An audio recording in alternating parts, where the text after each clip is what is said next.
పత్రిక 5వ అధ్యాయము 15వ వచనం నుంచి చదువుతున్నాను.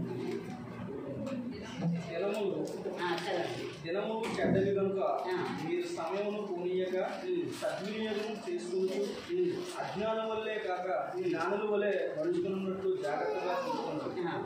ఇందు నిమిత్తము మీరు అవివేకులు కాక ప్రభు యొక్క చిత్తమేమిటో గ్రహించుకున్నారు. మరియు మద్యములో మసలైండుకుడి దానిలో దుర్వ్యాపారము కలదు. అయితే ఆత్మపూర్ణుల ఇందుడి ఒకనొకడు కీర్తనంతోనూ సంగీతంతోనూ ఆత్మ సంబంధమైన పాటలతోనూ హెచ్చరించు నీ హృదయములో ప్రభువును గురించి పాడుతూ కీర్తించు మన ప్రభు అయిన యేసుక్రీస్తు పేరట సమస్తము గురించి తండ్రి అయిన దేవునికి ఎల్లప్పుడూ కృతజ్ఞతాస్తుతులు చెల్లించు. క్రీస్తునందలి భయముతో ఒకరికొకడు లోబడి ఉండుడి. ఆమేన్. హల్లెలూయా. 15వ వచనం నుంచి 21వ వచనం దాకా మనం చదువుకున్నటువంటి పాఠ భాగాన్ని దేవుడు మనకు అనుగ్రహించినటువంటి వాక్యం మన అందరి జీవితాల్లో నెరవేర్పులోనికి వచ్చిన గాక. ఆమేన్.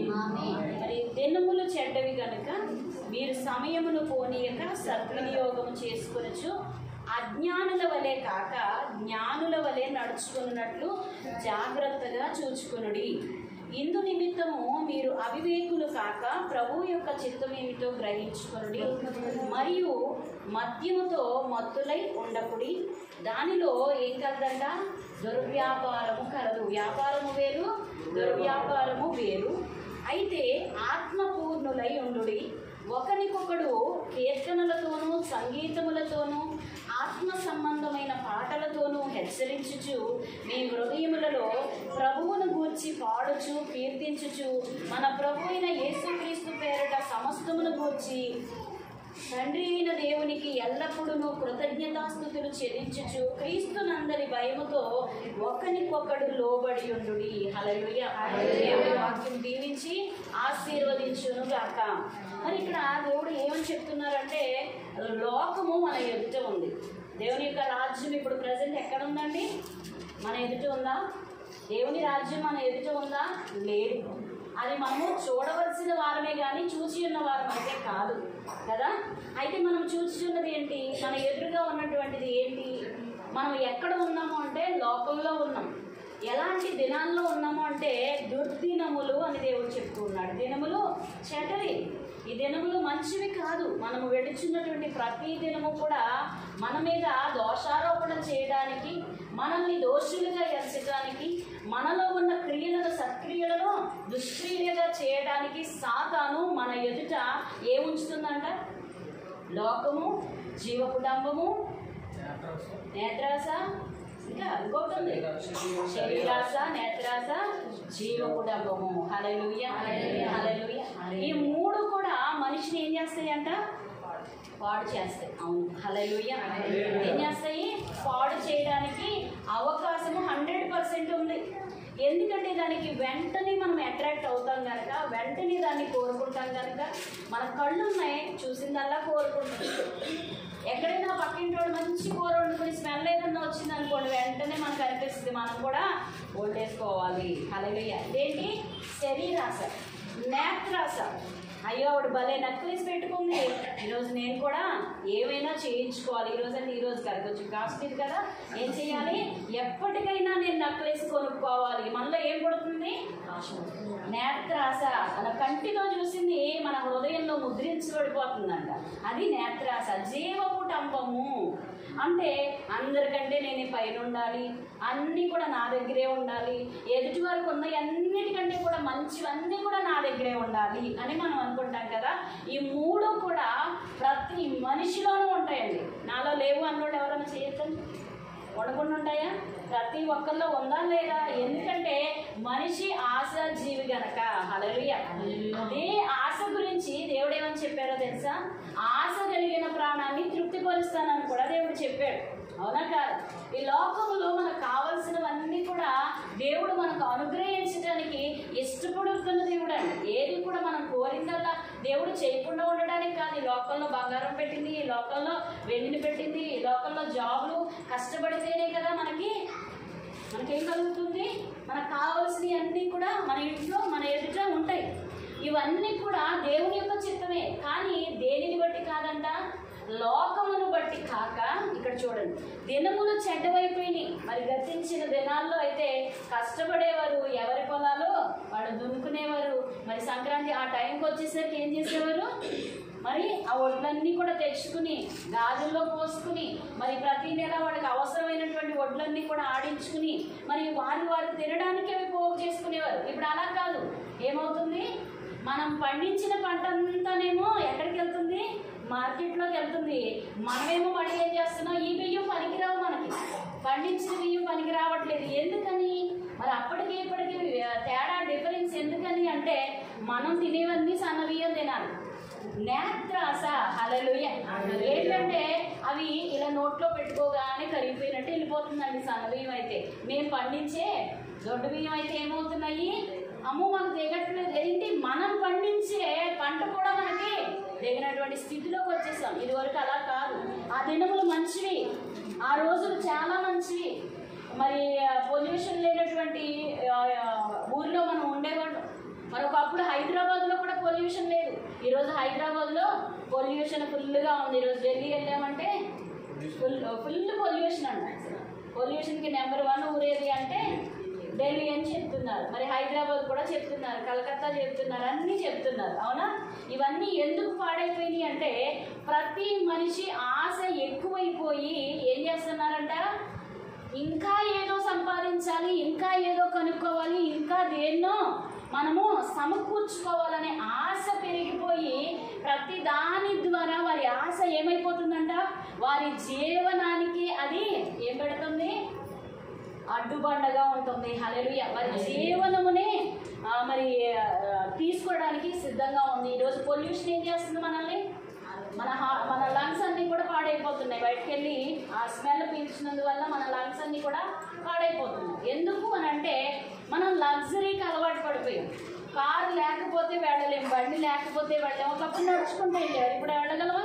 నేను కూడా వెళ్ళలేను. హల్లెలూయా. ఎవరైనా వెళ్ళలేము. ఎందుకంటే ఒక సాధారణమైన స్థితి కంటే దేనికి అలవాటు పడ్డాం మనం, మరి ఒక లగ్జరీ లైఫ్కి అంటే సులువైన పద్ధతికి అలవాటు పడిపోయాం. అయితే దినములు చెడ్డవి కనుక మరి బాబేలు గోపురాన్ని కట్టడానికి మరి నరులందరూ కలిసంట ఏం చేస్తున్నారు, ఒకే భాష. అప్పటికి ఏమీ లేదు, వేరొక భాష, వేరొక స్థలము, వేరొక దేశము, ఇలాంటివి ఏమీ లేవండి. ఏమున్నది, ఒకటే భాష, ఒకటే స్థలము, ఒకే చోట మనుషులు ఉన్నారు అప్పటి వరకు. అయితే అప్పటి వరకు పెరిగినటువంటి ఎంతమంది అయితే జనాభా ఉన్నారో వారు అందరూ అనుకున్నారంట, మనం ఒక పెద్ద గోపురాన్ని కడదాము, ఆకాశమును అంటున్నంతగా. హల్లెలూయా. ఆకాశమును అంటున్నంతగా మరి వారు ఆ యొక్క కట్టడాన్ని కడదామని వారు ఉద్దేశించినప్పుడు దేవుడు వారిని చూసి ఏం చేశాడు చెప్పండి ఒకసారి.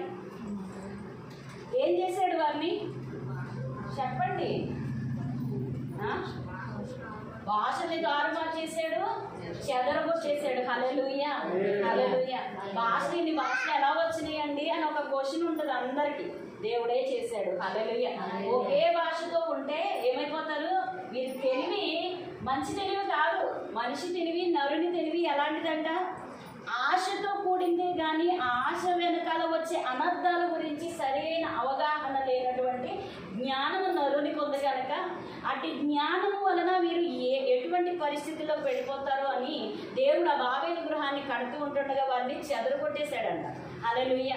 మరి వారి భాషలు మారిపోయినాయి. అంతవరకు ఒకరినొకరు ఎరిగిన మనుషులే, ఒకరొకరు తెలిసిన మనుషులే, కానీ వారు ఇప్పుడు మాట్లాడుకుంటుంటే ఇతని మాట అతనికి అర్థం కావట్లేదు, అతని మాట వీరికి అర్థం కావట్లేదు. వాళ్ళకి ఏమైపోతారు, అక్కడ ఏమైందిరా నీకు అని అడిగితే అవతల వ్యక్తికి అర్థం కాదు.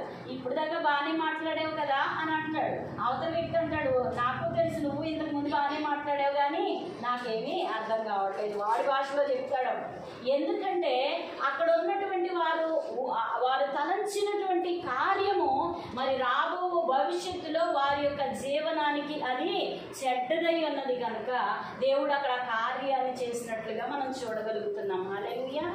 అయితే ఇక్కడ దేవుడు ఇప్పుడు ప్రస్తుతం ఉన్నటువంటి మన జీవితము మరి ఇక్కడ ఉన్నటువంటి మన పరిస్థితుల్ని దేవుడు చెప్పబోతా ఉన్నారు. హల్లెలూయా. దినములు చెడ్డవి కనుక మీరు సమయమును సద్వినియోగము చేసుకొనొచ్చు. హల్లెలూయా.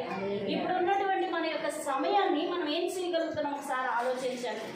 ఉదయము మరి 6 గంటలకి లేచినా కూడా అసలు 6 గంటల సమయం నుంచి మనము రోజుని మొదలుపెట్టిన నైట్ 8 గంటలకి పడుకుంటున్నాం. కరెక్ట్గా చెప్పండి, ప్రతి ఒక్కరిని అడిగినప్పుడు ఉన్నది ఉన్నట్టు చెప్పండి. 12 దేవునికి స్తోత్రం, ఉన్నది ఉన్నట్టు అనగానే చెప్పాడు. ఏం చేస్తున్నారు 12 దాకా?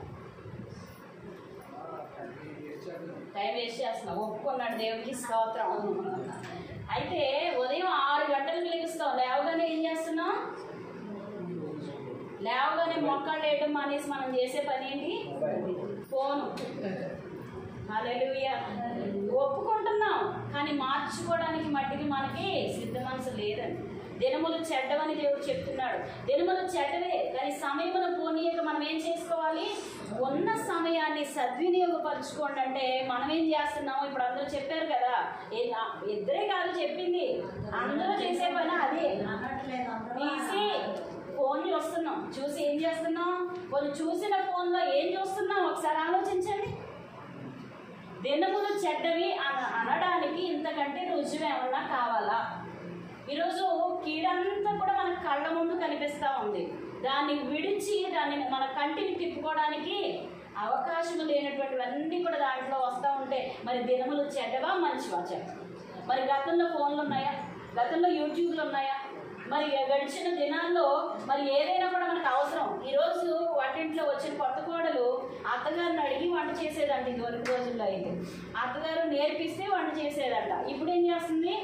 ఇంకా నాకు పని లేదత్తా, నేను వేరే కాపురం పెట్టుకుంటాను, నా వంట నేను చేసుకోవడం నాకు తెలుసు, ఎలా చేస్తావే అంటే యూట్యూబ్ ఉంది కదా నాకు అని అందంట. ఏముంది? యూట్యూబ్. అంటే అంత ఫాస్ట్ అయిపోయింది జనరేషను.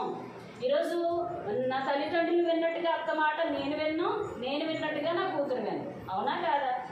అవునా కాదా? ఎందుకు మారిపోయినాయి అంటే దినములు జరిగిపోతా ఉన్నాయి. హల్లెలూయా. మరి మనకు కావలసినట్టుగా దినములు మరి ఈ రోజుల్ని మార్చుకోవడానికి ఇష్టపడుతున్నామే కానీ దినములు గతించిపోతున్నాయి. మనకంటూ ఒక రోజు రాబోతుంది. ఆ రోజున మనము దేవుని ఎదుట నిలబడాలి. ఆ నిలబడినప్పుడు దేవుడిచ్చిన సమయాన్ని ఎలాంటి స్థితిలో మనము వాడేమో ఒకసారి దేవుడు అడిగే ప్రశ్నకు సమాధానం మన దగ్గర ఉందా లేదా అనే హృదయం మాత్రం మనకు లేదు. కాబట్టి దేవుడు ఇక్కడ చెప్తూ ఉన్నారు, దినములు చెడ్డవి కనుక మీరు సమయమును పోనీయక సద్వినియోగము చేసుకొనుచు అజ్ఞానుల వలె కాక జ్ఞానుల వలె నడుచుకున్నట్లు. హల్లెలూయా.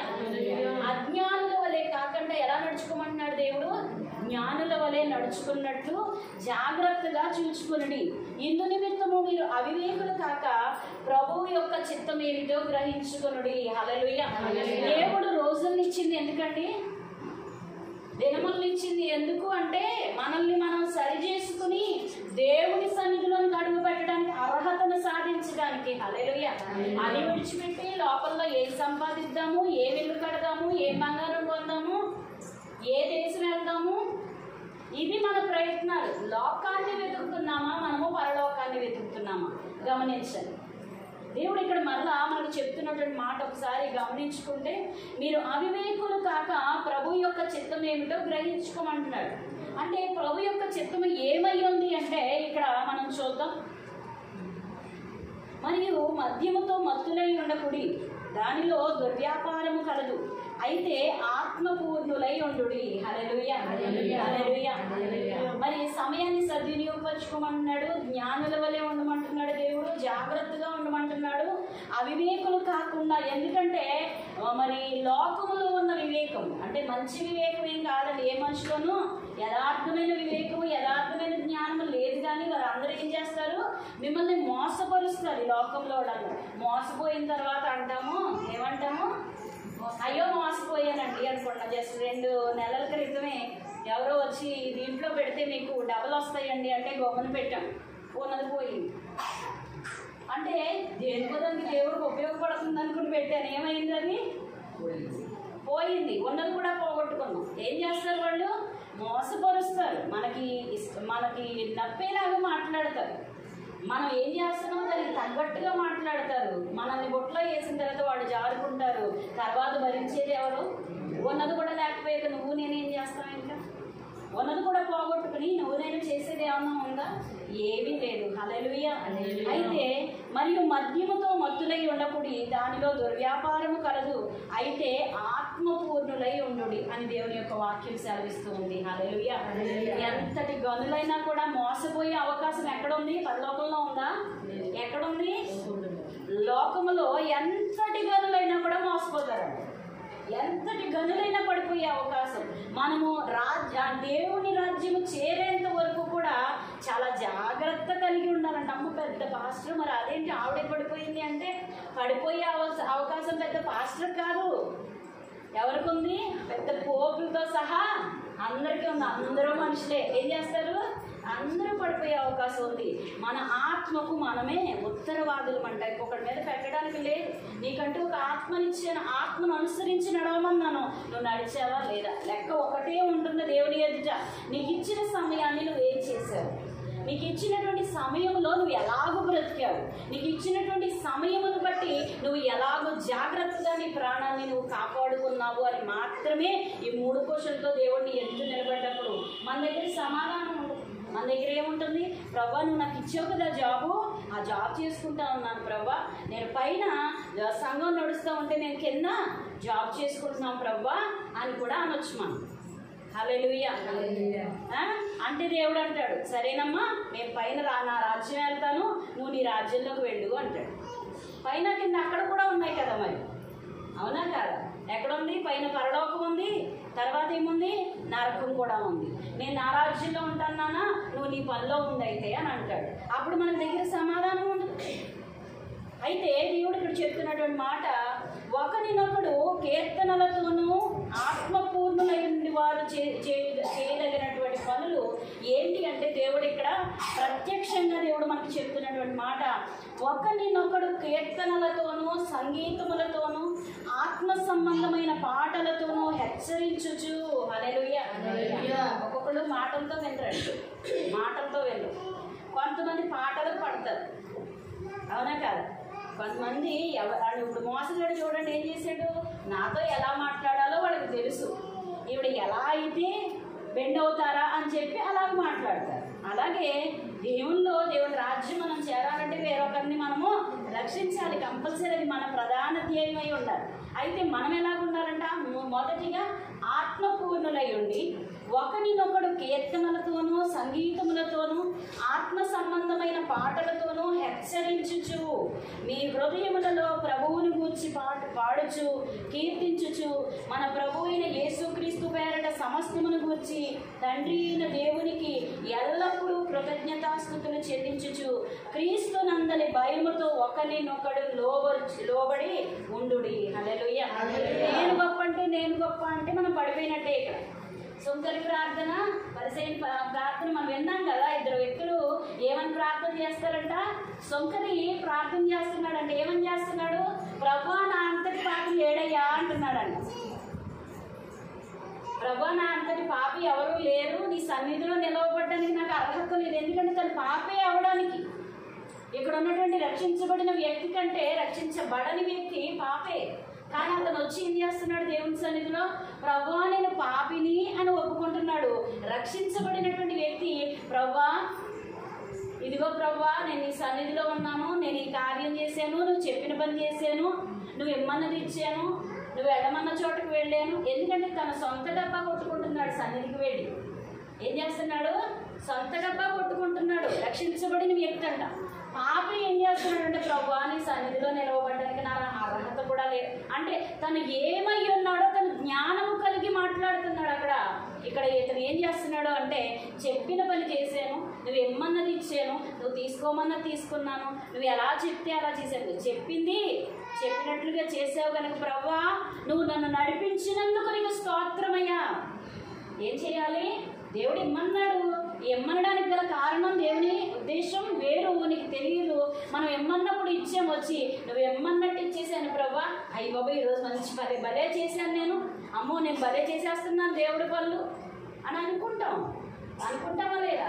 దేవుని కార్యాలు చేసిన తర్వాత కూడా మనలో గర్వం వచ్చే అవకాశం ఉందా? పడిపోయే అవకాశం ఉంది. కాబట్టి దేవుడు ఇక్కడ చెప్తున్నట్టు మాట, ఒకరికొకడు లోబడి ఉండాలంట. నేను గొప్ప అనే మాట మన నోట రావడానికి వీలు లేదని దేవుని యొక్క వాగ్దానం సెలవిస్తూ ఉంది. హల్లెలూయా. అపోస్తలుల కార్యాలు 16వ అధ్యాయం ఒకసారి చూద్దాం.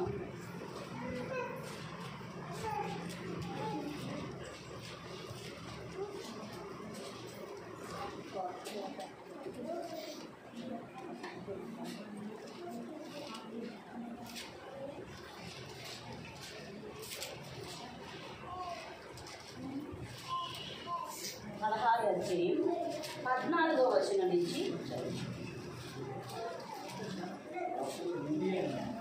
అప్పుడు లూదియాను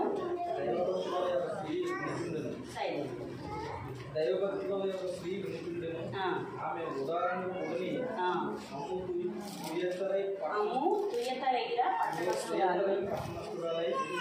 ఆమె హృదయం తెలిసింది కనుక పౌలు చెప్పిన మాటల యందు లక్ష్యించారు. ఆమెయు ఆమె ఇంటి వారిని బాప్తిసం పొందినప్పుడు ఆమె నేను ప్రభువునందు విశ్వాసం కలగాలని మీరు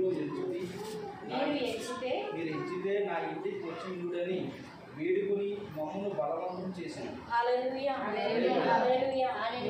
అయితే ప్రభు ఆయన యొక్క శిష్యులు మరి అక్కడ అది పౌలు గారితో పాటు పెడుతున్నటువంటి మరి ఎవరైతే పౌలు సౌలు ఉన్నారు కదా, పౌలు గారు మరి ప్రయాసపడి ఏం చేస్తున్నారండి, దేవుని సేవ చేయడం మొదలుపెట్టిన తర్వాత సేవలో ఎవరు జతపరచబడ్డారంటే పౌలు గారికి సౌలు గారు జతపరచబడి సౌలు అనే వ్యక్తి వచ్చి ఆ పౌలు సౌలు ఇద్దరు కూడా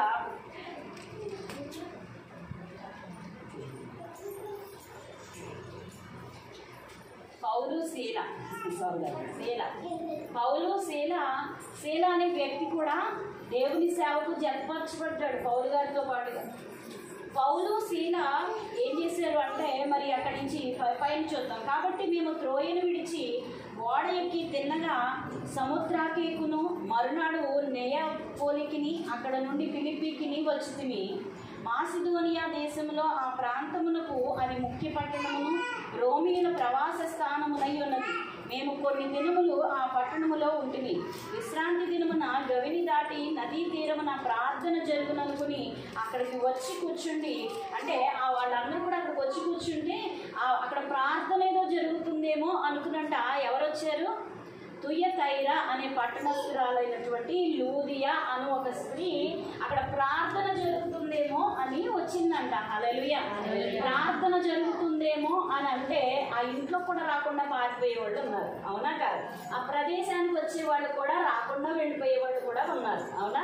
కానీ అక్కడికి ఏ ఉద్దేశంతో వచ్చిందంట, లూదియా అనే స్త్రీ అక్కడ ప్రార్థన జరుగుతుందేమో అని అనుకుని వచ్చిందంట. అక్కడే పాటలు పాడడం ఇవన్నీ విందు, కానీ అక్కడ ప్రార్థన కాదు జరుగుతున్నది. అక్కడ ఎవరున్నారు, శీల పౌలు అక్కడ ఉండి అన్న నది దాటి ఆ ప్రదేశానికి వెళ్ళి అక్కడ వారు మాట్లాడుకుంటా ఉన్నారు, వారు దేవుని స్తుతించుకుంటా ఉన్నారు, ఒకరినొకరు స్తుతిస్తూ ఉంటుండగా మేము కొన్ని దినములు ఆ పట్టణంలో ఉంటిమి. విశ్రాంతి దినమున గవిని దాటి నదీ తీరమున ప్రార్థన జరుగుననుకుని అక్కడికి వచ్చి కూర్చుండి కూడి వచ్చిన స్త్రీలతో మాట్లాడుచుంటివి.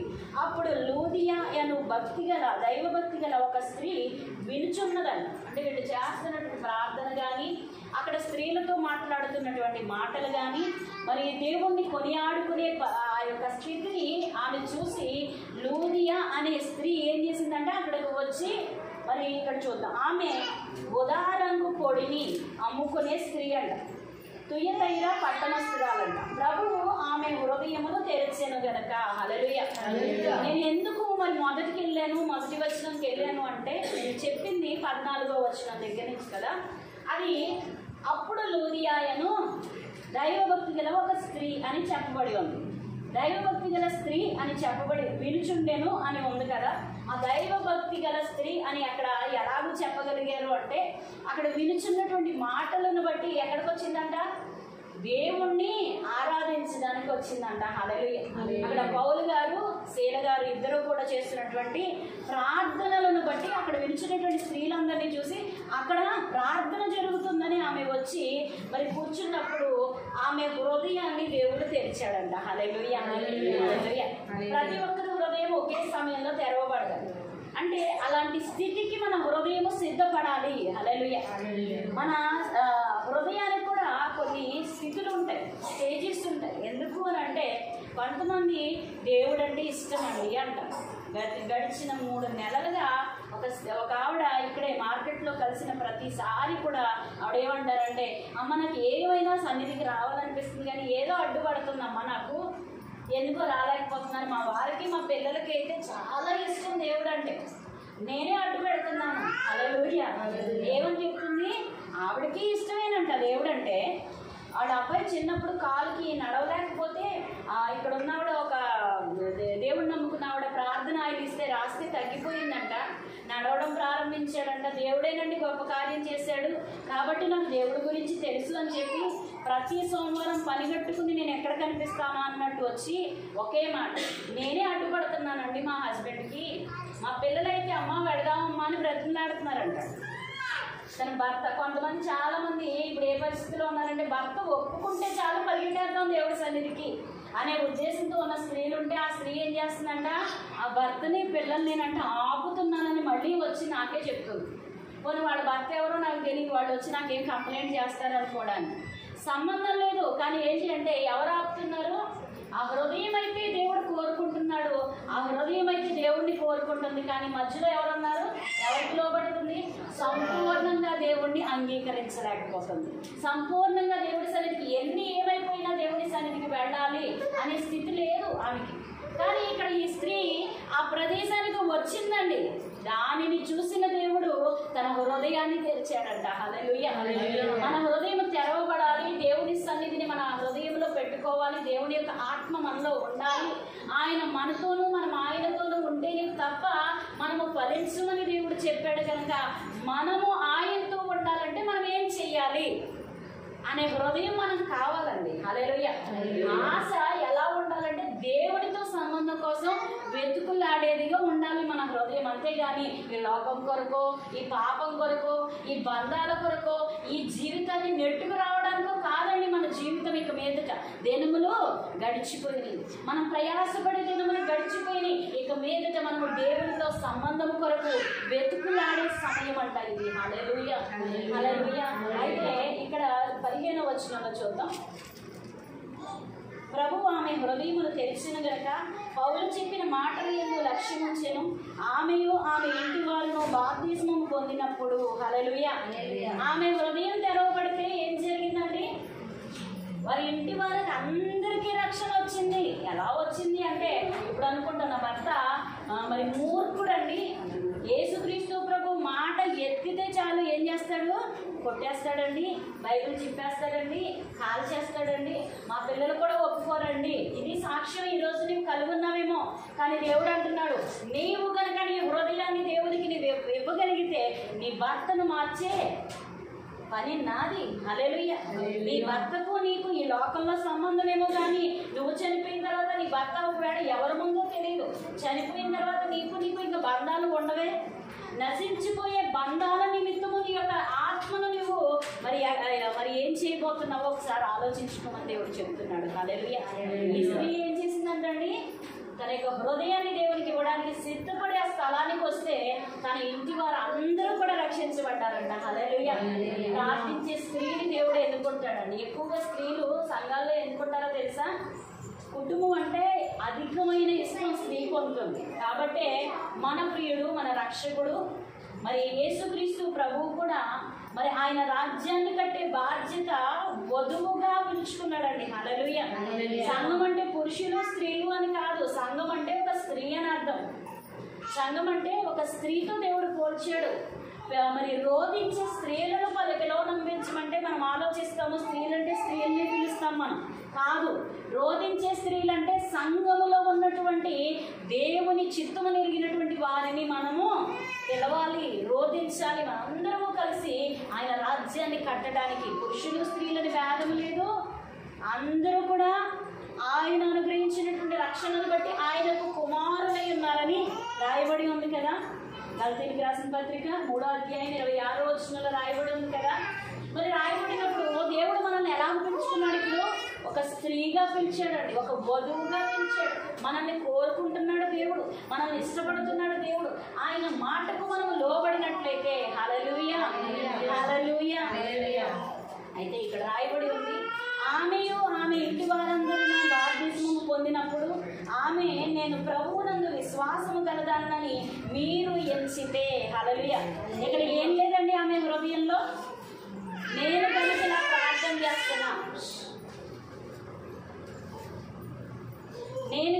ప్రార్థన చేస్తున్నా, నేను కాబట్టి ఈ సంఘానికి వచ్చాను, నేను కాబట్టి సమయానికి వచ్చాను, నేను కాబట్టి పాడుతున్నాను, నేను కాబట్టి చేస్తున్నాను. కొంతమందికి ఉంటుంది, అందరికీ కాదు. ఎంతమందికి ఉంటుంది? కొంతమంది ఉంటారు ఆర్టిఫిషియల్ వర్క్ అన్నమాట. కొంతమంది ఉంటారు అందరికంటే ముందు వస్తారు, మొత్తం చేపలన్నీ వేస్తారు. ఎందుకు? మరి శక్తి ఉండే వస్తారా? నడవగలిగే వస్తారా? మరి వారికి ఏమి పని లేక వస్తారా? కాదు, ఆసక్తితో వస్తారు. కాబట్టి వారిని దేవుడు ఏమంటున్నాడు ఇక్కడ? నేను ప్రభువునందు విశ్వాసము గలదాన్నని మీరు ఎంచితే. ఎవరు ఎంచాలి ఇక్కడ? పౌలు గారు శీల గారిని మరి ఏమని అంటున్నారు ఇక్కడ? ఆ స్త్రీ ఏమంటుంది? లూదియా, మీరు కనుక నాలో విశ్వాసం ఉందని కనుక మీరు ఎంచితే నా ఇంటికి వచ్చి ఉండునని వేడుకని మమ్మను బలవంతము చేశాను. మేము ప్రార్థనా స్థలమునకు వెళ్ళుచుండగా పోతును అను దెయ్యము పట్టినదై సోద చెక్కుట చేత తన యజమానులకు బహులాభము సంపాదించుచున్న ఒక చిన్నది మాకు ఎదురుగా వచ్చాను. ఒకసారి మాటలు వినండి అమ్మా, మాట్లాడదు దేవునికి మహిమ కలుగును గాక. అయితే లూదియా గారింటికి పౌలు శీలలు వారి ఇంట్లో బస చేయడం మొదలు పెట్టారు. ఆ యొక్క చుట్టుపక్కలంతా కూడా సేవ చేయడానికి వెళ్ళినప్పుడు ఆ ప్రార్థనా స్థలమునకు వెడుచుండగా పూతోను అను దెయ్యము పట్టినదై సోది చెప్పుట చేత తన యజమానులకు బహులాభము సంపాదించుచున్న ఒక చిన్న అమ్మాయినంట దెయ్యం పట్టిందంట. అమ్మాయికి దెయ్యం పడితే ఏం తెలుస్తుంది? క్లియర్గా ఉందండి. ఇక్కడ సోది చెప్పేవాళ్ళు ఉంటారు, సోది లేదనడానికి లేరు. దెయ్యం పట్టిన వాళ్ళు మాట్లాడతారు, భవిష్యత్తుల గురించి చెప్తారు. అయితే ఇక్కడ సోది చెప్పుడు చేత తన యజమానులకు బహులాభం సంపాదిస్తున్నాడు. ఎందుకంటే అవన్నీ ముందు చెప్పడం వల్ల అదే నిజం అనుకుని ఎక్కడికి వెళ్తున్నారు ప్రజలందరూ? ఆ దెయ్యం చెప్పి మాటల దగ్గరికి వెళ్తున్నారంట. బహులాభం సంపాదిస్తుందంట ఆమె ఉన్నటువంటి యజమానులకు. అయితే ఆమె పౌలును మమ్మను వెంబడించి ఈ మనుషులు సర్వోన్నతుడైన దేవుని దాసులు. హల్లెలూయా. ఎవరిస్తున్నారండి సాక్ష్యం? దెయ్యం పట్టిన ఒక చిన్నది ఏమంటుంది? ఈ పౌలు వీరు ఏమై ఉన్నారు అంటే దేవుని యొక్క కుమారులు. ఎవరు? ఏ దేవుడు? సర్వోన్నతుడైనటువంటి దేవుని కుమారులై ఉన్నారని ఎవరు సాక్ష్యం ఇస్తున్నారు? నిజంగా మనుషులు సాక్ష్యం ఇస్తే నమ్మలేమండి మనం. నిజంగా అంటే దెయ్యాల కంటే దౌర్భాగ్యులు అన్నమాట. అంతేనా కాదా? దేవునికి దూరంగా మనం బ్రతికితే దెయ్యాల కంటే దరిద్రులు అని అర్థం. ఒకసారి ఆలోచించండి. దేవునితో కలిసి మనం జీవిస్తే దేవునితో సహ పౌరులుగా ఉండదగినటువంటి వారసత్వాన్ని దేవుడు మనకిస్తే, మనము దెయ్యాలతో కలిసి కనుక వేషాలు వేస్తే, లోకంతో కలిసి కనుక మనకు ఉన్నటువంటి విలువను కోల్పోతే దెయ్యాల కంటే దౌర్భాగ్యమైన స్థితి వస్తుందని ఇక్కడ క్లియర్గా అర్థమవుతుంది మనకి. హల్లెలూయా. ఈ మనుషులు సర్వోన్నతుడైన దేవుని దాసులు, వీరు మీకు రక్షణ మార్గము ప్రచురించువారై ఉన్నారని కేకలు వేసి చెప్పినంట. హల్లెలూయా. ఏం చెప్పిందంటండి? రక్షణ మార్గమును మీకు చూపించడానికి మీ ఎదుటికి వచ్చారు వీరు సర్వోన్నతుడైన దేవుని కుమారులు అని ఎవరు చెప్తున్నారు? ఒక దెయ్యము పట్టినటువంటి చిన్నది ఈ విధంగా అక్కడ ప్రకటించడం మొదలుపెట్టిందంట. అయితే ఆమె ఇలాగూ అనేక దినములు చేయుచుండెను. అంటే వీరు వెనకాల వచ్చి చేస్తుందంట. ఈ పౌలు శీల ఏం చేస్తున్నారు? ఆమె వైపుకు చూడకుండా ఏం చేస్తున్నారు? వాళ్ళు ఆమెను పట్టించుకోలేదు. ఎందుకంటే జ్ఞానం కలిగిన దెయ్యం అనుకున్నారో మరి ఏమనుకున్నారో తెలియదు. కొన్నాళ్ళు వదిలేస్తే ఆమె వెంట వచ్చి వారిని ఏం చేస్తున్నారు? వీరు సర్వోన్నతమైన దేవుని కుమారులు అని చెప్తూ ఉంటే వీరు రక్షణ మార్గము ప్రచురించి వారు ఉన్నారని కేకలు వేసి చెప్పాను. ఆమె ఇలాగూ అనేక దినములు చేయుచుండెను గనుక పౌలు వ్యాకులపడి దాని వైపు తిరిగి నీవు ఈమెను వదిలి పొమ్మని యేసుక్రీస్తు నామమున ఆజ్ఞాపించుచున్నానని ఆ దయ్యముతో చెప్పెను. వెంటనే అది ఆమెను వదిలిపోయెను. హల్లెలూయా. అంత పాఠ్యభాగం అంతా ఎదురు చెప్పుకుంటూ వస్తున్నానంటే చెప్పి చిన్న మాటతో చెప్పిన దానికంటే అర్థవంతంగా మనకు అర్థం అవ్వాలని నేను చెప్తున్నాను. మరి ఇక్కడ వరకు కూడా మనకు అర్థమైంది కదండి. దెయ్యముతో సహా ఏం మాట్లాడుతుంది? దేవుని యొక్క సర్వోన్నతమైన దేవుని కుమారులని, క్రీస్తును నమ్మిన, క్రీస్తుని వెంబడించిన వారి గురించి సాక్ష్యం చెప్తా ఉంటే ఆమె యజమానులు ఏం వెతుకుతున్నారు? లోకములో సంపాదన పోయిందని భయపడుతున్నారంట, బాధపడుతున్నారంట. ఆమె యజమానులకి ఏం సంపాదిస్తుంది? డబ్బును సంపాదిస్తుంది. చెప్పడం వలన వచ్చి సోదరు చెప్పించుకున్న వారు ధనమిస్తారు కదా, వస్తువులు ఇస్తారు కదా, దానిని బట్టి యజమానులకి లాభం సంపాదించబడుతుంది కనుక ఈమె ఎప్పుడైతే దెయ్యము ఆమెను వదిలి వెళ్ళిపోమని పౌలు గారు ఆజ్ఞాపించారో ఆమెలో నుండి ఆ దెయ్యం వెళ్ళిపోయింది. ఆమె ఎలా మార్చబడిందంటే పరిశుద్ధురాలుగా మార్చబడింది. ఆమె ఎలాగైతే ఉందో తన యొక్క స్వభావంతో అక్కడ నిలవబడి ఉంది. అయితే ఆమె యజమానులు తమ లాభ సాధనము పోయిందని చూసి పౌలును శీలను పట్టుకొని గ్రామపు చావడిలోనికి అధికారుల ఎద్దుకు ఈడ్చుకొని పోయారండి. ఎక్కడికి వెళ్ళిపోయారంటే అండి, ఎవరిని తీసుకెళ్తున్నారు వారు? ఎవరిని? పౌలును శీలని ఎక్కడికంట? ఒక చావడి దగ్గరికి కొట్టుకుని తీసుకెళ్తున్నారండి. మనుషులు యూదులై, అంటే వారు చెప్పుచున్నటువంటి సాకేంటో చూడండి ఇక్కడ. అంతటి న్యాయాధిపతుల ఎద్దుకు వారిని తీసుకుని వచ్చి, ఈ మనుషులు యూదులై ఉండి రోమీయులమైన మనము అంగీకరించుటకైనను చేయుటకైనను కూడని ఆచారములు ప్రచురించుచు మన పట్టణము గలిబిలి చేయుచున్నారని చెప్పారంట. హల్లెలూయా. అంటే లోకము దేన్ని వెంబడిస్తుందో ఈ మాట ద్వారా మనం తెలుసుకోవచ్చండి. లోకం అప్పటి వరకు దెయ్యం చెప్పేదాన్ని శుభ్రంగా డబ్బునిచ్చి కొనుక్కుందంట. అవునా కదా? దెయ్యం చెప్పే మాటలు వినడానికి డబ్బులు పట్టుకుని వచ్చి మరి ఇచ్చి చెప్పించుకున్నారు. అదే మాటలు పౌలు శీలలు చెప్తా ఉంటే, ఏ మాటలు? దెయ్యం మాటలు కాదండి, దేవుని యొక్క రాజ్యముల గురించినటువంటి సువార్త ప్రకటిస్తూ ఉంటే దెయ్యములు సైతము వదిలి వెళ్ళిపోమంటే మీరు ఎంత అధికారం కలిగి ఉన్నారో ఆ యజమానులు గ్రహించకుండా చెప్తున్నటువంటి సాకేంటో తెలుసా? అంటే ఆ యజమానులు దేన్ని వెతుకుతున్నారండి? లోకాన్నే కదా వెతికేది, లోకంలో ఉన్న ధనాన్నే కదా వెతికేది. అయితే ఆ యజమానులు కూడని మాటలు మాట్లాడుతూ ఏమంటున్నారంట? రోమీయులకు తగనటువంటి పనులు వీరు చేస్తూ ఉన్నారు, మనం ప్రకటించడానికైనా ప్రచురించడానికైనా కూడనటువంటి మాటలు వీరు పలుకుతున్నారు అని చెప్పి, అంటే వారు అసలు తెలుసుకోవాలి అంటే ఆ దెయ్యము పట్టిన వ్యక్తి మరి మునుపు ఎలా ఉందో ఇప్పుడు ఎలా మార్చబడిందో తెలిసినటువంటి యజమానులు కదా, వారు మార్చబడాలి. అసలు ఆ కార్యాన్ని చూసి ఏం మార్చుకున్నారు? వారి హృదయాన్ని వారు మార్చుకోలేదు. ఏమంటున్నారు? హృదయాన్ని మార్చడానికి వచ్చినటువంటి దేవుని సర్వోన్నతమైన కుమారులు అని చెప్పినటువంటి ఆ వారి మీదే నింద వేయడం మొదలుపెట్టారు. అంటే వాడి బ్రతుకులు ఏం మారలేదు. అంటే వారి లోకాన్ని విడిచిపెట్టలేకపోతున్నారు. వారిలో ఏముంది? లోకము శుభ్రంగా వారిని ఏలుతా ఉంది. కంప్లీట్గా లోకము అధీనంలో వారు ఉన్నారు యజమానులు. అయితే అంగీకరించుటకైనను చేయుటకైనను కూడని ఆచారములు ప్రచురించుచు మన పట్టణము గలిబిలి చేయుచున్నారని చెప్పారు. ఎవరండి గలిబిలి చేసింది? చెప్పండి ఒకసారి. దెయ్యం పట్టిన స్త్రీయా గలిబిలి చేసింది? మరి దేవుణ్ణి ప్రకటిస్తున్నటువంటి పౌలు శీలలా గలిబిలి చేసింది? చెప్పండి. దెయ్యం పట్టిన స్త్రీని విడిపిస్తే అది గలిబిలా? అంతవరకు దెయ్యం పట్టింది, ఊరంతా తిరిగింది, అది ఇది చెప్తే మరి అది ఏది చేస్తే అదే చేసేవారు. ఎప్పుడు గలిబిలి ఉంది ఊరిలో? చెప్పండి ఒకసారి. దెయ్యం పట్టిన స్త్రీ ఉన్నప్పుడు అర్థమైందా? నేనేమన్నా తప్పు చెప్తున్నాను?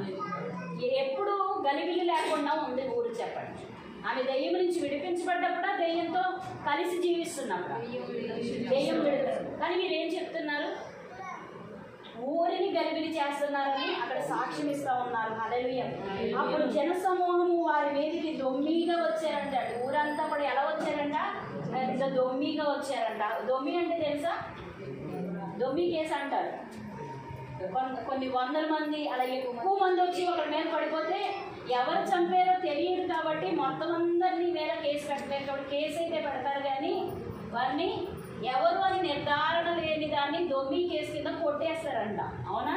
అలాగే దొమ్మిగా వచ్చేసారంట వీరి మీదకి. న్యాయాధిపతులను వారి వస్త్రములను లాగివేసి వారిని బెత్తముతో కొట్టవలనని ఆజ్ఞాపించి వారు చాలా దెబ్బలు కొట్టి వారిని చెరసాలలో వేసి భద్రముగా కనిపెట్టవలనని చెరసాల నాయకుడికి ఆజ్ఞాపించిరి. హల్లెలూయా. లోకంలో శ్రమలు రావచ్చు దేవుణ్ణి ప్రకటించడం మూలంగా. ఈ లోకంలో మనము మనకున్నదాన్ని పోగొట్టుకోవచ్చు. ఈ లోకంలో మనము మనకు కావలసినవి అన్నీ కూడా మనకి దొరకకపోవచ్చు. అంటే లోకానుసారంగా మనం అనుకున్నవి జరగకపోవచ్చు. కానీ దేవుడు ఇక్కడ చెప్తున్నాడు, ఆ నాయకులు ఏమని చెరసాల్లో వీరిని వేయమని నాయకుడు ఆజ్ఞాపించాడంట.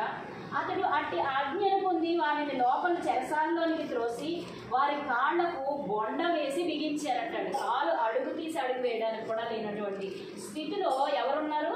కాళ్ళకి సంఖ్యలు 100 కట్టేశారు అని అంటారు కదా, బరువులు కడతారు. కాళ్ళకు చెక్కలు కట్టి వేసేస్తే దాన్ని లాక్కోలేక ఇవన్నీ కూడా గాళ్ళ కింద పడిపోతాయి. తెలుసు కదా మనకి, అవునా? అయితే అతడు అట్టి ఆజ్ఞను పొంది వారిని లోపల చెరసాలలోనికి త్రోసి వారి కాళ్ళకు గొండ వేసి బిగించాను. అయితే మధ్యరాత్రి వేళ పౌలును శీలయు దేవునికి ప్రార్థించుచు హల్లెలూయా హల్లెలూయా సమయమును సద్వినియోగపరచుకోవడం అంటే ఏంటో దేవుడు ఇక్కడ ప్రత్యక్షంగా మనకి ప్రత్యక్షపరుస్తున్నాడు. హల్లెలూయా. అర్థమవుతుందండి? దేవుడు ఇందాకేమని చెప్పాడు? సమయమును సద్వినియోగపరచుకోండి, మీకున్న అవివేకుల వలె కాకుండా, జ్ఞానము లేని వారి వలె కాకుండా జ్ఞానముతో మిమ్మల్ని మీరు సరి చేసుకోమని, కృతజ్ఞతాస్తుతులతో దేవుని స్తుతించమని, సంగీతములతో వాయిద్యములతో ఒకరినొకరు హెచ్చరించుకుంటూ ఒకరికి ఒకడు లోబడి ఉండమని దేవుడు చెప్తే, మరి ఇక్కడ చూడండి హల్లెలూయా, సేమ్ దేవుడు చెప్పినట్లుగా ఇక్కడ చేసినటువంటి పౌలు శీలల జీవితంలో ఎలాంటి అద్భుతాలు జరిగాయో ఈరోజు మనం చూడగలుగుతున్నాం. హల్లెలూయా. ఇక్కడ అయితే మధ్యరాత్రి వేళ పౌలును శీలయు ఏం చేశారంటే ఒకసారి గట్టిగా చదవండి మీరు. దేవునికి ప్రార్థించుచు కీర్తనలు పాడుచుండురి, ఖైదీలు వినుచుండురి. ఆమేన్. హల్లెలూయా. ఇక్కడ పౌలును శీలయు దేవునికి ఏం చేశారంటండి? ప్రార్థించుచు. అంటే ఏ స్థితిలో ఉన్నారు ఒకసారి గమనించండి. ఏ స్థితిలో ఉన్నారు? ఎవరినైతే ఏమంటారు? దెయ్యాన్ని వదిలికొట్టాను నీ నామం పేరట, కానీ నన్ను నేను రక్షించుకోలేకపోయానే అని బాధపడే స్థితి అది. నేను వాళ్ళను సైతం విడిపించాను నీ నామాన్ని, కానీ నీ నామాన్ని నన్ను విడిపించలేకపోయావా ప్రభా అని ప్రశ్నించే సమయం అది లోకానుసారంగా అయితే, అవునా కాదు? ఎలాంటి స్థితిలో ఉన్నారంటే కట్లు చేత బంధకముల చేత తమ్మును తాము కోల్పోయి మరి ఏడవబడి ఈడ్చుకొచ్చారా లేదా? అవమానించారా లేదా? మరి కొట్టుకుంటా వచ్చారా లేదా? చాలా దెబ్బలు కొట్టి అంటే వారు లేవలేనటువంటి స్థితిలో ఉండి ఉండవచ్చు. అంత మాత్రమే కాదు, వారికి ఏం కట్టారు? బొండలు కట్టారంట. అడుగు తీసి అడుగు వేయడానికి లేదు. వారి చేతికి సంఖ్యలు, కాళ్లకు సంఖ్యలు. వాళ్ళు ఉన్నటువంటి స్థితి ఏంటో ఒక్కసారి ఇప్పుడు మనం గమనిస్తే సమయాన్ని సద్వినియోగపరచుకోవడం అంటే ఏంటో మనం గమనించగలుగుతాం. హల్లెలూయా.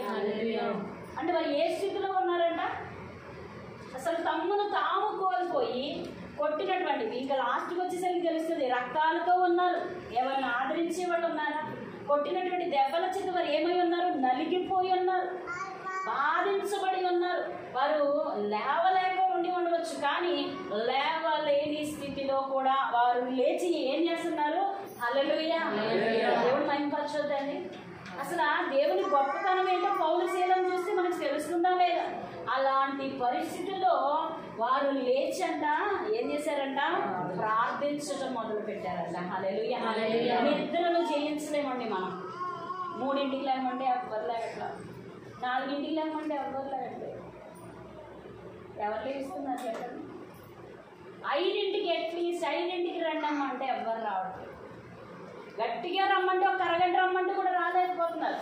ఇది నిజమైన క్రైస్తవ్యం కానే కాదు అని స్పష్టంగా దేవుడు తెలియపరుస్తాడు. దేవుడు చెప్పిన మాటకు లోబడితే అది క్రైస్తవ్యం అవుతుంది, కానీ క్రీస్తును అనుసరించిన వాడు క్రైస్తవుడు అవుతాడు. కానీ క్రీస్తు చెప్పిన మాటకు వ్యతిరేకంగా ఏ ఒక్క కార్యం చేసినా మనం క్రైస్తవులము కాలేము.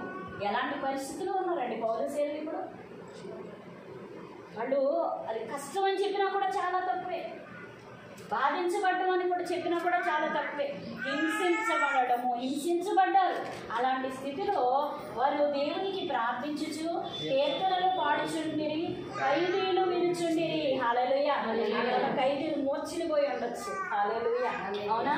వీరిని ఎంత కొట్టినా, వీరిని ఎంత బాధించినా, వీరిని ఎంత అవమానించినా, బొండలు కట్టి పక్కన పడేసినా వీళ్ళెవరు రా బాబు లేచి పాటలు పాడుతున్నారు. ఎక్కడ? ఖైదీగా ఉంచబడినా కూడా. హల్లెలూయా. అంటే మన మీదకి ఎలాంటి పరిస్థితి వచ్చినా కూడా నువ్వు దేవుడిని స్తుతించగలిగితే, హల్లెలూయా. ఎలాంటి పరిస్థితి అన్నా, ఎలాంటి పరిస్థితి అండి? నీ కుటుంబంలో సమాధానం లేకపోవచ్చు, నీకు ఉద్యోగం లేకపోవచ్చు, నీకు పిల్లలు కలగకపోవచ్చు, నీకున్నటువంటి సమాధానం అంతా నువ్వు కోల్పోవచ్చు, నీకున్న ఆరోగ్యం అంతా కోల్పోవచ్చు, కానీ దేవునిని అదే స్థితిలో నువ్వు స్తుతించడం మొదలు పెడితే, హల్లెలూయా, ఏం జరుగుతుందో ఇప్పుడు మనం చూద్దామండి. హల్లెలూయా. అకస్మాత్తుగా మహా భూకంపం కలిగింది. చెరసాల పునాదులు అదిరేడు. వెంటనే తలుపులని తెరుచుకున్నాయి. హల్లెలూయా. ఏం జరిగిందండి? భూకంపం కలిగిందంట. ఎవరు వస్తారు? నువ్వు దేవునికి నమ్మకంగా జీవిస్తే నిన్ను బయలుపరచడానికి, నిన్ను నిలబెట్టుకోవడానికి, నువ్వెవరో తెలియచేయడానికి నీ తండ్రి అయిన దేవుడే గొప్ప సాక్ష్యము పలకడానికి నీ ఎదుటికి వస్తాడంట. హల్లెలూయా. ఏం తీసుకొచ్చాడు? భూకంపం. ఎవర్రా నా కుమారుణ్ణి చెరసాల్లో వేసింది? ఎవరది అంటా వచ్చాడు. ఆయన మాటే గొప్ప. ఏం జరిగింది అక్కడ? భూకంపం కలిగింది. అయితే అప్పుడు అకస్మాత్తుగా మహాభూకంపం, మామూలు భూకంపం కాదండి. ఎలాంటి భూకంపం? మహాభూకంపం కలిగెను. చెరసాల పునాదులు అదరిను. వెంటనే తలుపులన్నీ తెరుచుకొనెను. అందరి బంధకములు ఊడెను. అంతలో చెరసాల నాయకుడు మేలుకొని చెరసాల తలుపులన్నీ తెరిచి ఉండటం చూచి ఖైదీలు పారిపోయిరనుకుని కత్తి దూసి తన్ను తాను చంపుకొని పోయాడంట. ఎందుకని? ఇక రాజు నన్ను ఉంచడు, చెరసాల్లోంచి అందరూ వెళ్ళిపోయారు, నా మీదకి వచ్చేందుకు కత్తి వెంటనే తీసుకున్నాడు. లోక జ్ఞానం చూడండి.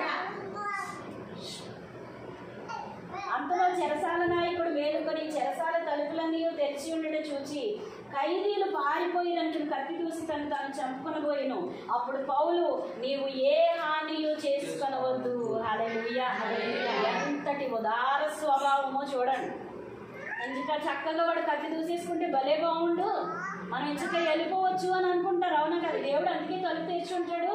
దేవుడు వాడిని చంపేసుకుంటాడు. సౌలు చచ్చిపోలేదా? తాను కత్తి దూసుకుని అలాగే వీడు చంపేసుకుంటే మేము వెళ్ళిపోవచ్చు అన్నమాట. మన హృదయం అలా ఉంటుంది. కానీ పౌలేమన్నాడు? శత్రువులకు సైతము మనము ఎలా ఉండాలంటండి? ఎలా ఉండాలి? వారికి హాని కలగాలని ఎట్టి పరిస్థితుల్లో మనం ఊహిస్తే మనం క్రైస్తవులు కాదు. హల్లెలూయా. అయితే అంతలో చెరసాల నాయకుడు మేలుకొని అప్పుడు పౌలు నీవు ఏ హాని చేసుకోవద్దు, మేమందరం ఇక్కడే ఉన్నామని బిగ్గరగా చెప్పాను. అతడు చెప్పి లోపలికి వచ్చి వణుకుచు పౌలుకు శీలకును సాగిపడి. నువ్వు ఒకవేళ నింద భరించవచ్చు. ఎందుకంటే దేవుడి నామాన్ని బట్టి నేను ఎవరైనా దూషించారు, నువ్వు అసలు దేవుని బిడ్డవేనా అని అన్నారు. నువ్వు నిజంగా దేవుని బిడ్డగా నువ్వు జీవిస్తే వారందరూ వచ్చి నీకు సాగిలిపడినట్లుగా దేవుడు నిన్ను నిలబెట్టుకుంటాడు. హల్లెలూయా. ఒకప్పుడు అన్న వాళ్ళందరూ కూడా నీకు సాగిలిపడినట్లుగా ఏం చేస్తాడంటే దేవుడు ఆయన వస్తాడు. తగిన కాలం మంది వస్తాడు. ఆయన కొట్టేటప్పుడు వచ్చాడా? దెబ్బలు కొట్టేటప్పుడు దేవుడు వచ్చాడా ఆయన నిరూపించుకోవడానికి? ఆయన చావుడి దగ్గరికి లాక్కెళ్ళినప్పుడు ఈడ్చుకెళ్ళినప్పుడు వచ్చాడా? రాలేదు. ఎప్పుడు వచ్చాడు? ఆయన వారిని బంధించేసి ఇంకా అసలు అన్ని హోప్స్ పోయిన తర్వాత ఏం చేస్తాడు దేవుడు? ఎవరైతే కట్లు వేసి నిన్ను చెరసాల్లో వేశారో వారి ఎదుటే వారే వచ్చి నీకు సాగిలు పడినట్లుగా నిన్ను ఆయన బయలుపరుస్తాడు. హల్లెలూయా. హల్లెలూయా.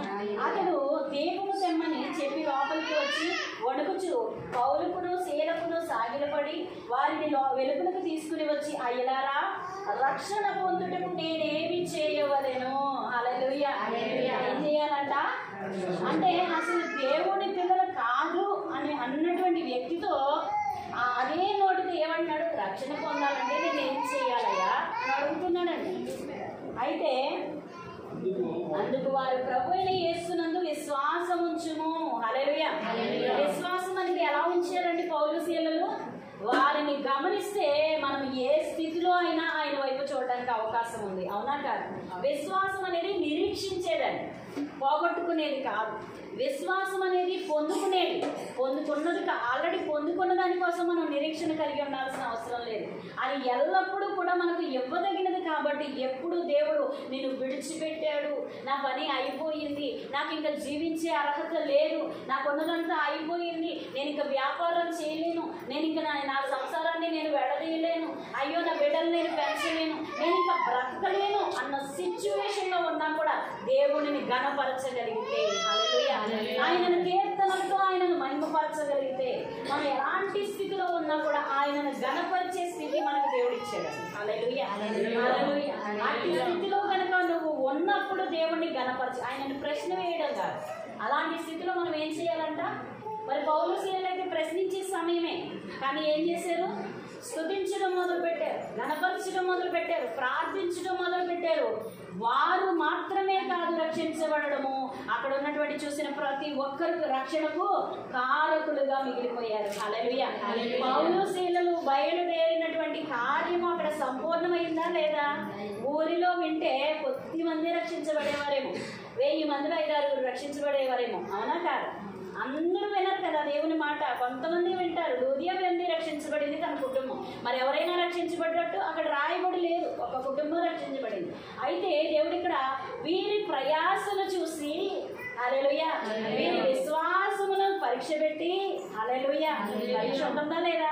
పరీక్షలో నెగ్గారు కనుక 100కి 100% మార్కులు పౌలు గారికి శీల గారికి దేవుడు వేసేసాడు అక్కడ. హల్లెలూయా. వేసాడా లేదా? అవునా కాదా? ఎలా వేశాడు?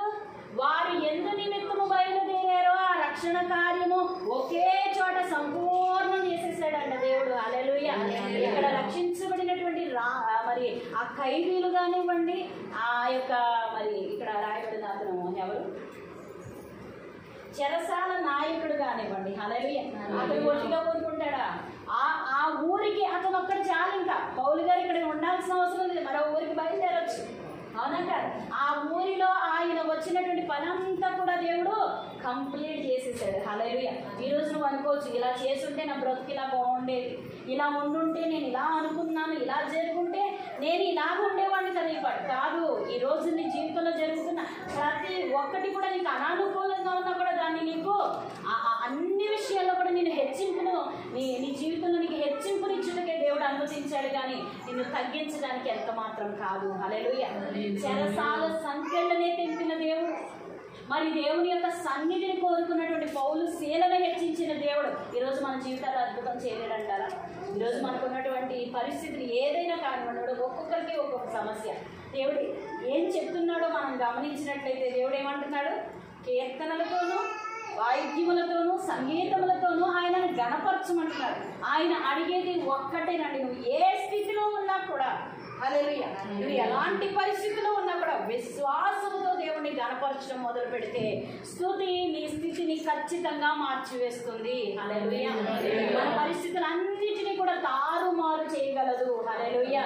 మనకున్నటువంటి ప్రతి పరిస్థితికి మనకు గొప్ప విజయాన్ని అందించగలదు. ఎందుకు ఎలాగూ అని అంటే ఆ పరిస్థితిని నీకు దేవుడు దీవెనగా మార్చగలడు. ఎప్పుడు అంటే నువ్వు స్తుతించడం మొదలు పెడితే. హల్లెలూయా. ఎంత కష్టపడ్డ ప్రయాసం వ్యర్థమే, నువ్వు ఎంతగా రోధించిన వ్యర్థమే, ఎంతగా అరిచిన వ్యర్థమే.